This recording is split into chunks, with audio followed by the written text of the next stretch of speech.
It's kind of remarkable photo on the front page of the New York Times today. It is a photo of President Obama in the Oval Office. He's the one sitting down with his back to the camera. The president meeting in this photo with his senior advisors late last month, discussing the fiscal cliff negotiations. You can see Treasury Secretary Tim Geithner there on the far left, Press Secretary Jay Carney in the middle, holding a can of soda.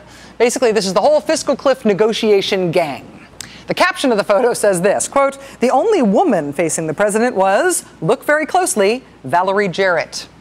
Do you see Valerie Jarrett in this photo? She's right there near Jay Carney. Really? It's Valerie Jarrett's leg, presumably her left leg if she is facing the president. Her left leg is sticking out from behind the guy who's in the blue and white shirt standing next to Jay Carney. Ms. Jarrett appears to be wearing black tights, maybe, or leggings. But funny as it is, the trick nature of this photograph is not why it became notorious today, and it's not why they put it on the front page of the New York Times. It's because out of 1, 2, 3, 4, 5, 6, 7, 8, 9, 10, 11 senior staff members advising the president on the fiscal cliff negotiations in this photo, only one of the people barely in this photo is a woman.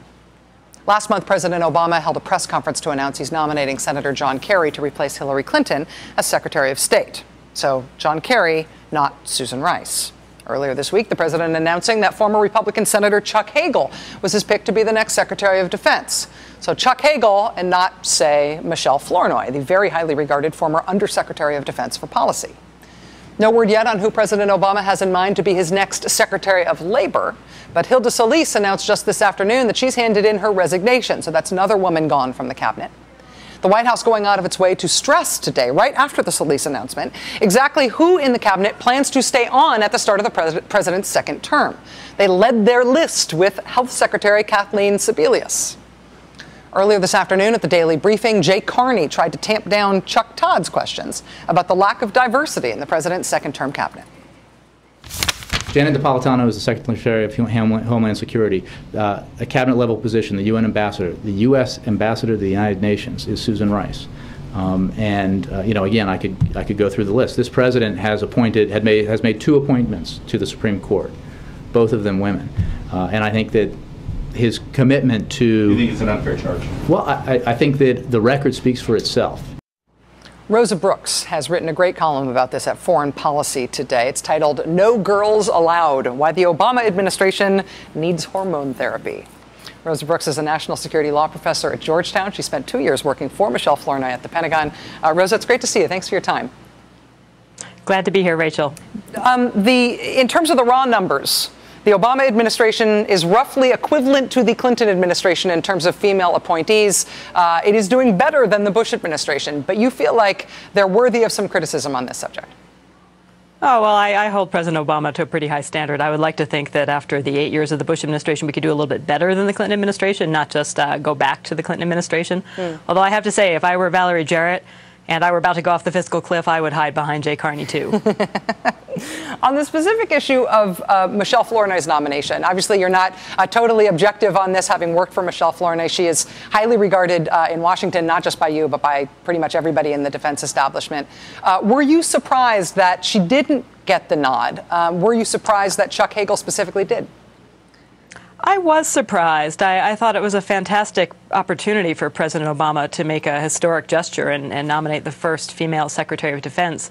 It's one of those situations where it struck me, obviously I am completely biased, but it struck me that the most qualified man for the job was a woman in this particular case. I was also disappointed just that he named Chuck Hagel, who's an impressive guy who I admire in a lot of ways, but I don't see why President Obama, a Democrat, wants to send the message that even he thinks that it takes a Republican to run the Defense Department 2 times out of 3.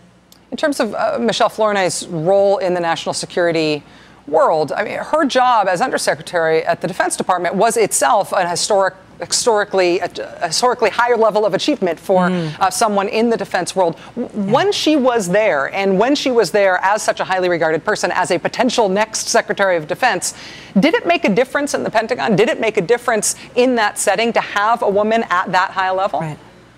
I think it absolutely did in several different ways. Number one, she was just a real inspiration, I think, for a lot of younger women and really encouraged them to go into jobs that were perceived as being in male-dominated realms. Second, though, she really brought in a terrific crew of women into leadership positions in the Pentagon, dramatically increase the number of women in leadership positions.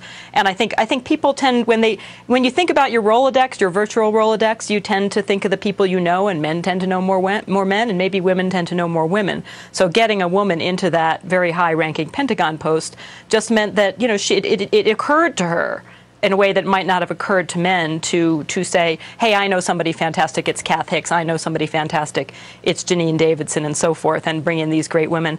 And then finally, Michelle Flournoy put a tremendous amount of energy into making the Pentagon, making OSD policy a family-friendly workplace by encouraging not just women, but men as well, to whom this is also a really important issue, to find flexible work arrangements, to telecommute when possible.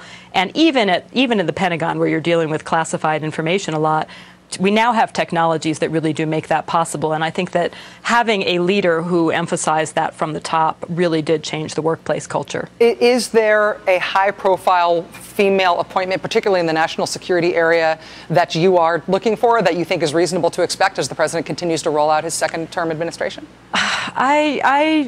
I don't think we're likely to get one. I still think that the president, obviously, he could ask Michelle Flournoy or Susan Rice to become the national security advisor. Both of them would be fantastic in that job.